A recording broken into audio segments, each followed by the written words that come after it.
একদম কম উপকরণ দিয়ে দারুণ মজাদার সরু চাকলি পিঠা তৈরির জন্য প্রথমেই যেটা করতে হবে সেটা হলো নিয়ে নিতে হবে চালের গুঁড়ো। আজকে কিন্তু আমি বাজার থেকে কিনে আনা চালের গুঁড়ো দিয়েই বানাচ্ছি, তাই আলাদা করে বাড়িতে কোনো রকম বাটাবাটির ঝামেলা নেই। এখানে আমি 1 বাটি পরিমাণে চালের গুঁড়া নিয়ে নিয়েছি। এবার এই চালের গুঁড়োর সাথে মিশিয়ে নিচ্ছি নারকেল কোড়া। নারকেল কোড়া মেশালে কিন্তু টেস্টটা অনেক গুণ বেড়ে যায়।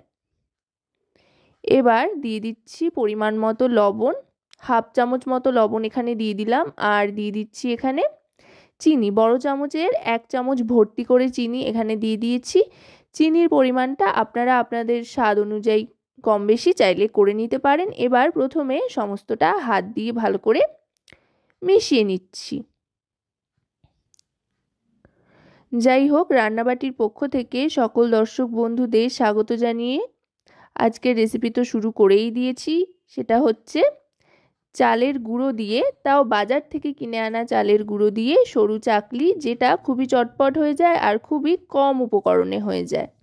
এবার অল্প অল্প করে জল দিয়ে প্রথমে এটাকে হাত দিয়েই মেখে নিচ্ছি।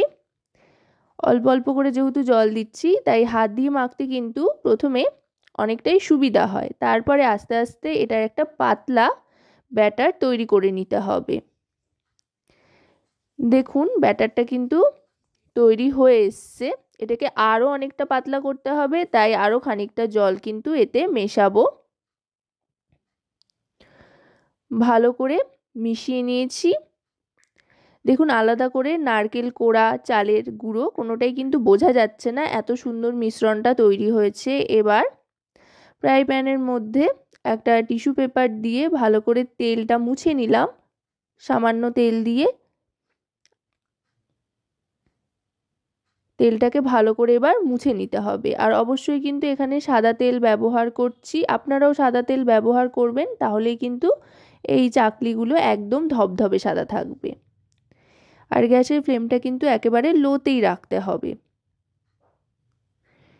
এবার দিয়ে দিচ্ছি জলের ছিটা। জলের ছিটে দিয়েও আবার ভালো করে মুছে নিচ্ছি। এবার দিয়ে দেব যে মিশ্রণটা তৈরি করেছিলাম সেটা। মিশ্রণটা দিয়ে এবার একটু নাড়াচাড়া করে নেব এদিক ওদিক করে, হ্যান্ডেলটা ধরে ফ্রাই প্যানের। দেখুন খুব সুন্দর গোল কিন্তু হয়ে গিয়েছে। আশা করব রেসিপিটি আপনাদের ভালো লাগবে। যদি রেসিপিটি আপনাদের ভালো লাগে তো অবশ্যই রান্নাবাটি চ্যানেলটিকে সাবস্ক্রাইব করে লাইক, শেয়ার, কমেন্টের মাধ্যমে আমাদের পাশে থাকবেন।